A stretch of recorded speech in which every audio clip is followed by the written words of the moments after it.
L'objectif de la séance aujourd'hui est de vous présenter un exemple de courbe paramétrée qui va vous permettre de comprendre et de résoudre toutes les courbes paramétrées. Je dis bien toutes les courbes paramétrées. Si vous arrivez à comprendre ce tuto, eh bien tout le reste, ça va être de la rigolade. Alors la courbe paramétrée que j'ai choisie, c'est le cercle. Et pas n'importe quel cercle. Le cercle de centre O et de rayon 1. On a vu dans une précédente vidéo que la courbe paramétrée représentant un cercle pouvait s'écrire x de t égale r cos t, y de t égale r sinus t. Eh bien, je vais aller encore plus loin, je vais supposer que le rayon est égal à 1, ce qui va me simplifier encore plus la tâche. Et donc, je vais avoir un x de t égale cos t et un y de t égale sinus t. Et je vais vous faire l'étude complète de cette courbe paramétrée et vous montrer que grâce à cela, vous pourrez utiliser cette étude et la transposer sur n'importe quelle autre courbe paramétrée. On a donc x de t égale cos t, y de t égale sinus t.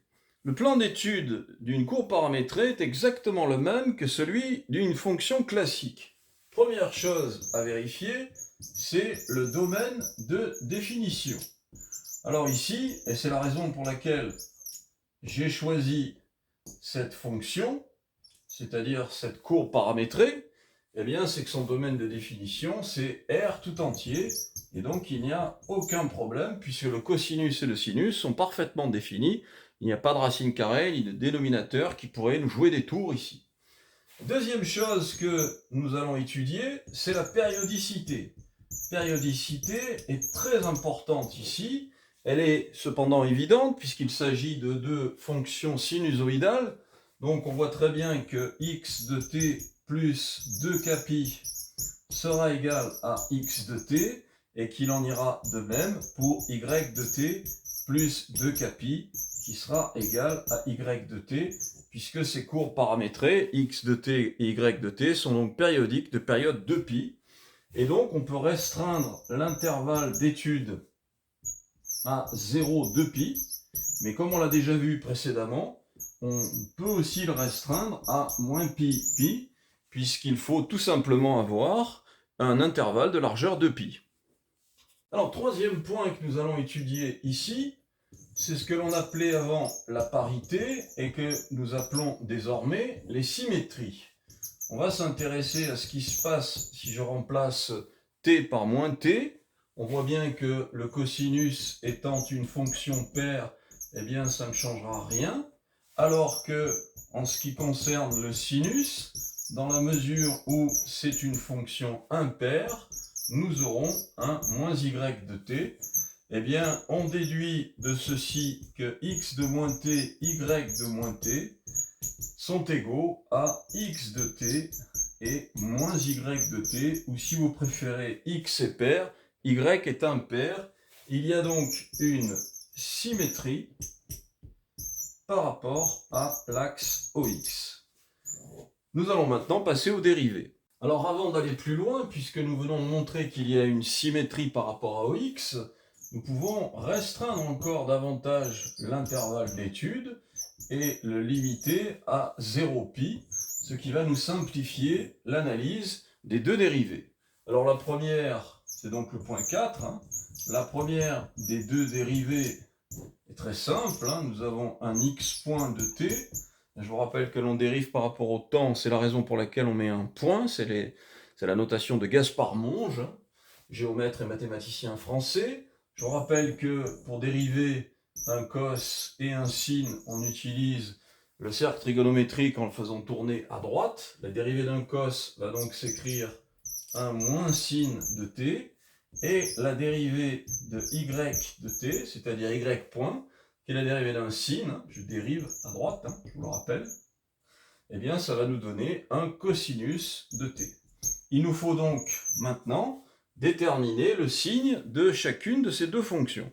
Alors pour déterminer le signe de ces deux dérivées, il y a deux écoles. La première, c'est d'analyser chacune de ces fonctions comme une nouvelle fonction à part entière, calculer leur dérivée, et ensuite étudier le signe de l'évolution de ces fonctions.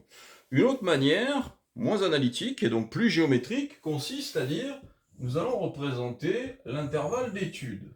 Or, l'intervalle d'étude, nous l'avons vu, c'est 0π, puisque mon angle va ainsi évoluer de 0 jusqu'à π.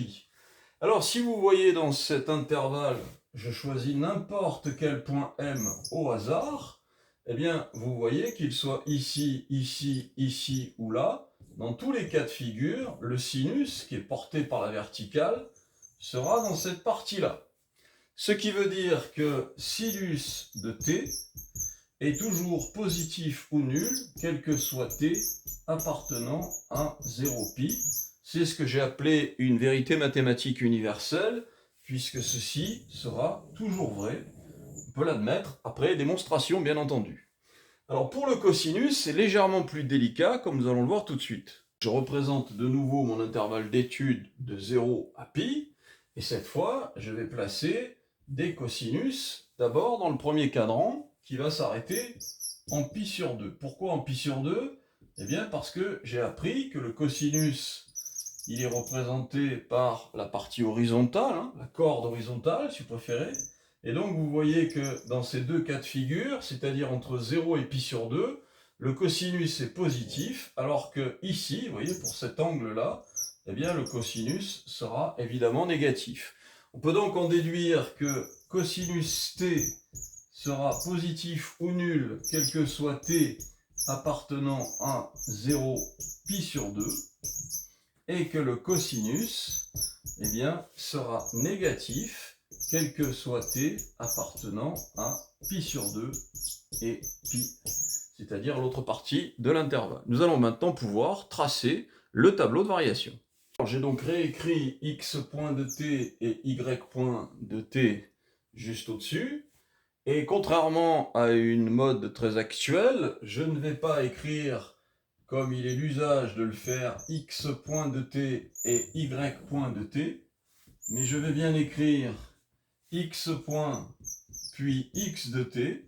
En dessous, je vais mettre y de t.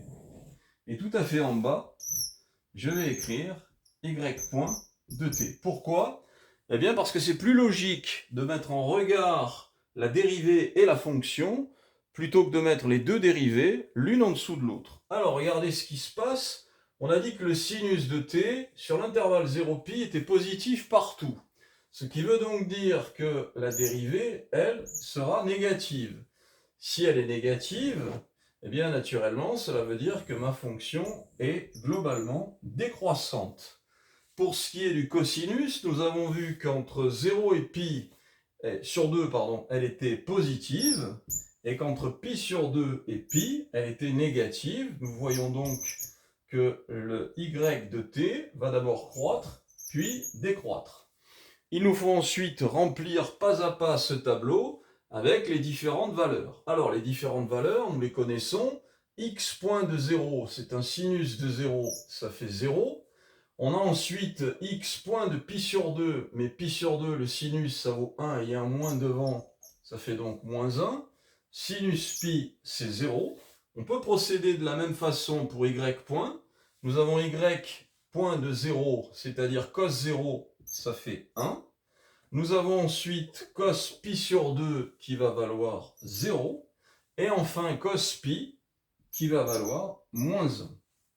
Nous reste à traiter les différentes valeurs de cos et de sin. Je vous rappelle que notre fonction, notre courbe paramétrée, c'était cos de t pour x et sinus de t pour y.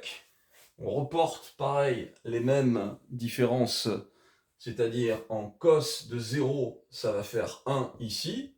Cos π sur 2, nous le savons, ça fait 0.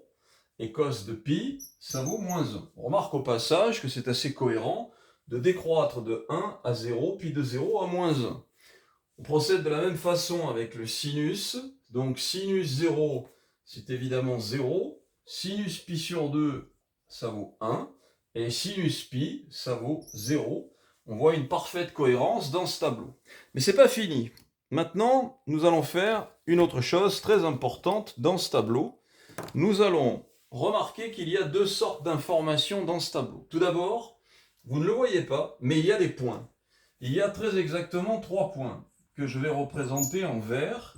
Il y a le point de coordonnées x égale 1, y égale 0. Il y a le point de coordonnées x égale 0, y égale 1. Et il y a le point de coordonnées x égale moins 1 et y égale 0. Ça, c'est la première chose. L'autre chose très intéressante, ce sont les dérivées. Et c'est pour ça que je les ai tracées de la sorte. Vous avez ici la dérivée de x qui vaut 0, la dérivée de y qui vaut 1. Ici, nous avons moins 1, là, nous avons 0. Et ici, nous avons 0, et là, nous avons moins 1. Eh bien, la seule donnée, je dis bien la seule donnée, de ces 3 points et de ces 3 dérivés, enfin ces 6 dérivés, va nous permettre de tracer la représentation graphique de cette courbe, même si nous savons par avance qu'il s'agit d'un cercle. Dans ce tableau, j'ai représenté les résultats que nous venons d'obtenir, à savoir les 3 points, x et y, 1, 0, 0, 1, moins 1 et 0, qui sont donc dans le tableau de variation, et les dérivés qui leur correspondent, c'est-à-dire 0 et 1, moins 1, 0, 0 et moins 1. Vous allez me dire à quoi ça nous sert d'avoir la dérivée selon x et la dérivée selon y. On va y revenir. Souvenez-vous, nous avons vu dans une précédente vidéo que la dérivée f' de x n'est rien d'autre que dy sur dx. C'est drôle ça.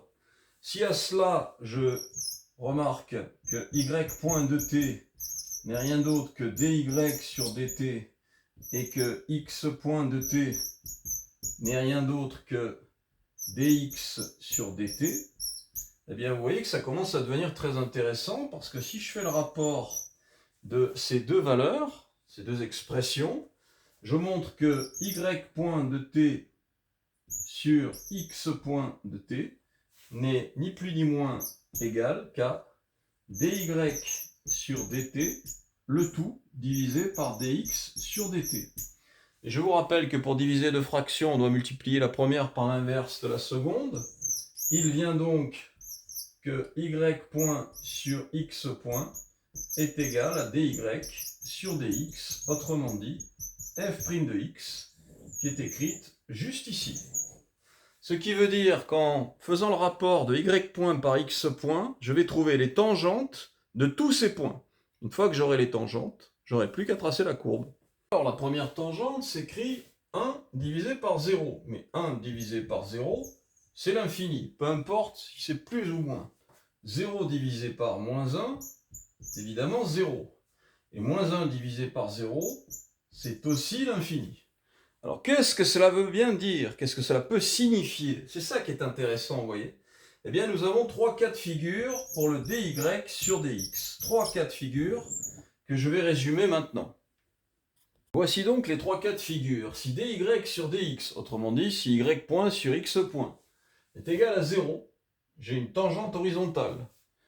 Si dy sur dx est égal à plus ou moins l'infini, j'ai une tangente verticale. Et si dy sur dx est égal à a, c'est-à-dire une constante réelle, j'ai une tangente oblique dans la direction y égale à x. Je vais donc pouvoir maintenant résumer les résultats que j'ai obtenus pour cette courbe paramétrée et la tracer. Nous avons donc obtenu les 3 points suivants, je vous les rappelle. 1, 0, 0, 1, moins 1, 0. Nous avons montré que ces 3 points possèdent une tangente pour la première, c'est l'infini, pour la seconde, c'est 0, pour la troisième, c'est l'infini. Autrement dit, une tangente verticale, une tangente horizontale et une tangente verticale. On va représenter sur ce graphique ces 3 points. Le premier est ici, c'est le point de coordonnées 1, 0. Le deuxième se trouve là, c'est le point de coordonnées 0, 1. Et le troisième se trouve ici, c'est le point de coordonnées moins 1, 0. Il me reste alors à appliquer les tangentes. On voit qu'ici, j'ai une tangente verticale. Ici, en revanche, j'ai une tangente horizontale. Et ici, j'ai une nouvelle tangente verticale.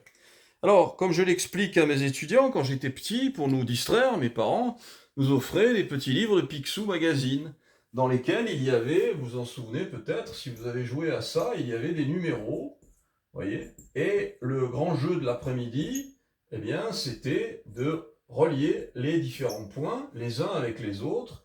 Et alors, évidemment, à la fin de l'après-midi, on obtenait, bien sûr, une forme géométrique qui représentait Picsou ou un cœur, que sais-je encore, ce que j'ai fait au tableau.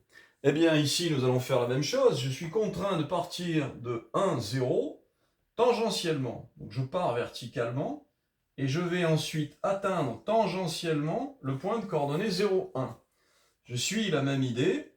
Je vais donc atteindre tangentiellement le point de coordonnée moins 1, 0. Et souvenez-vous, nous avons dit que ce système de courbes paramétrées possédait une symétrie par rapport à l'axe OX.